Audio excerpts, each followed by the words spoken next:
Ever felt like some Harry Potter scenes were straight out of a questionable fanfic? You're not alone. In today's video, we're diving into 10 moments that had us all thinking, did J.K. Rowling really write this, or was it lifted from the depths of a fan forum?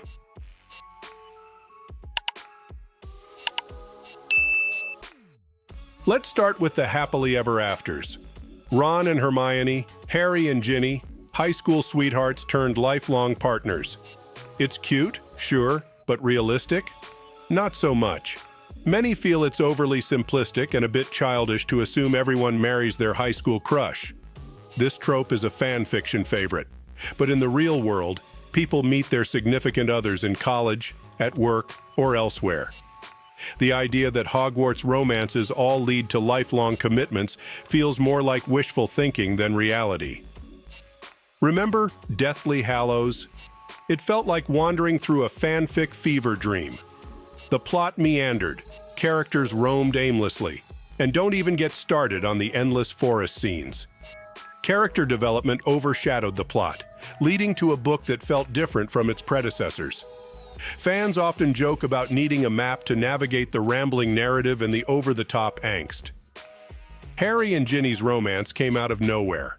One minute Ginny is a shy girl with a crush. The next she's a confident witch who's dated half of Gryffindor and is suddenly perfect for Harry. It felt like classic wish fulfillment, akin to self-insert fan fiction. Their relationship lacked the slow build and depth of Ron and Hermione's, making it feel tacked on. The Department of Mysteries in Order of the Phoenix felt like a chaotic fanfic brainstorm.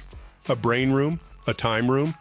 It was more of a fantasy hodgepodge than a cohesive research facility. While the Ministry was supposed to be a bureaucratic mess, the sheer randomness of the Department of Mysteries leaned more towards fan service than world building.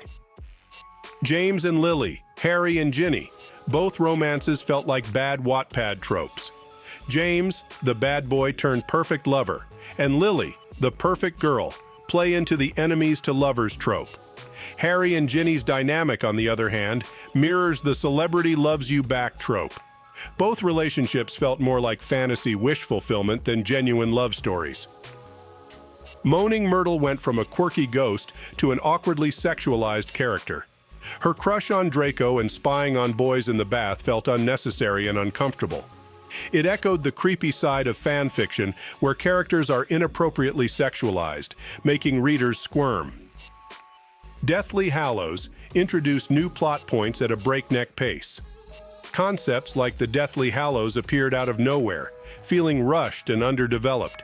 It was like an AU fanfic crammed with new ideas without proper build-up, leaving many elements feeling shoehorned in. Chamber of Secrets had its own plot holes. Despite the basilisk's deadly gaze, all victims survive due to various reflective surfaces. It's a stretch that so many accidental survivors emerged unscathed, weakening the story and feeling like a fanfic's convenient plot device to avoid killing off characters. The metaphorical jealousy monster in Half-Blood Prince was cringeworthy.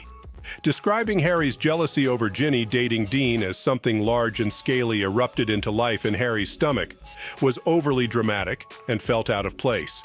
It's the kind of awkward metaphor you'd expect from an inexperienced fanfic writer. The epilogue in Deathly Hallows felt too neat and tidy.